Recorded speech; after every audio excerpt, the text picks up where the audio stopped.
ሰው እግዚአብሔርን መስሎ ከተፈጠረበት መልኩ መካከል አንዱ እግዚአብሔር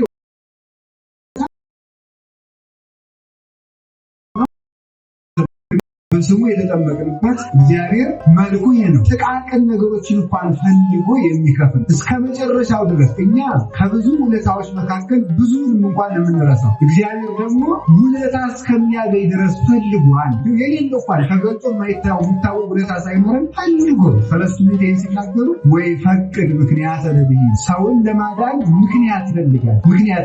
በምን ይዳኑልኝ ምናቸውን ቆጥሬ ላድናቸው ብሎ እንዲሁም አባቶቻችን ሲናገሩ በኦሪት መጽሐፍ ስናነብ እግዚአብሔር ለሙሴ የአሮን የወንድምህ ልብስ እንደዚህ ያለ ይሁን፣ የኮቱ ኪስ እንደዚህ ያለ ይሁን፣ የደረቱ ቁልፍ እንደዚህ ያለ ይሁን፣ የቁልፉ ማስገቢያ ደግሞ ቀዳዳው እንደዚህ ያለ ይሁን። አሁን እግዚአብሔር እንደዚህ ጌታ ስለ ቁልፍ የሚያስባል አያስብም? የሚያርጓል እንደዚህ ያለ ለሰው ሲያስብ እግዚአብሔር እንዴት ነው የደረት ኪስ የደረት ቁልፍ የቁልፉ ማስገቢያ እያለ እንደዚህ ነው ዝቅ ብሎ። ስለዚህ ጉዳይ ባለስልጣናት እንኳን ቁም ነገር የላቸውም። አሁን ባለስልጣናት አንተ ከደረት ኪስ ላይ ሁለት ቁልፍ ትከል ምናምን ብሎ ይነገራል። አሁን የኢትዮጵያ ፕሬዝዳንት ወይም የሌላ ሀገር ጠቅላይ ሚኒስትር ወይም ፕሬዝዳንት ቢሆን እያንዳንዳችን ስለምንለብሰው የደረት ኪስና ቁልፍ ይጨነቃል? አይጨነቅም። እግዚአብሔር ግን ስለ ደረት ኪስ ስለ ቁልፍ ስራ ታር ይልም ብሏል። እጅዬ ላይ ሁለት ቁልፍ ነው መኖር ያለበት ብለን አሁን አንድ ሰው ምጡ ድንከርህ ብሎ እዚህ ደረት ላይ ደግሞ ሶስት ቁልፍ ትከልበት ብላችሁ ምንድን ነው የምትሉ? ስራ ፈት ምን ነው ዝም ደግሞ እንደዚህ የምትለው ስራ የለም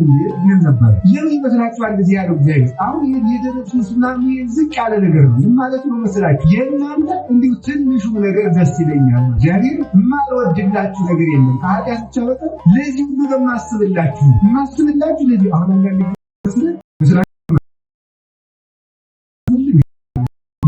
ወኛ አይመስላችሁ? እንደዚህ ያላሉ እናስበው የነፍሱን የጸሎቱን የጾሙን እሱ የተዳሩን የሆኑን ደግሞ እኛ የምናስብ ነው ይመስለን አይደለም።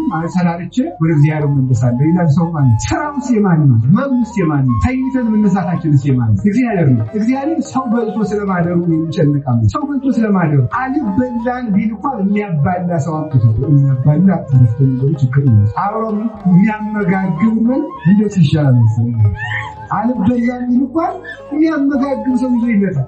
ሰው ደግሞ መጥቶ እኛ ምግብ አልበላን ወይ ደግሞ ምግብ ታለላ የምናደርግ ሰው ቢል ራሱ መጥቶ ይበላል። እኔ እኮ እግዚአብሔር ስናስቀው መንገድ ድንቅ አምላክ ተርጎ ይመስላል። ምክንያቱም አሁን አብርሃም አሁን አደረግሎ መምጣት አብርሃም እንግዲህ ካልመጣ አልበላም ቢል አብርሃም እንዲበላ ብሎ አሁን የሰማይ አምላክ መጥቶ ከአብርሃም ማይድ መቀመጥ ደግሞ አብርሃም እንዲበላ ብሎ እግዚአብሔር እየበላ መታየት እግዚአብሔር እንጀራ በላ እኮ የሚለው ስድብ የሚመስል ነገር ለአብርሃም መብላት ግን እግዚአብሔር እየበላ ብዙ ይታየዋል። የእሱ ሳቅ ቤል በላ እንደማለት ነው ይላል በኮቶች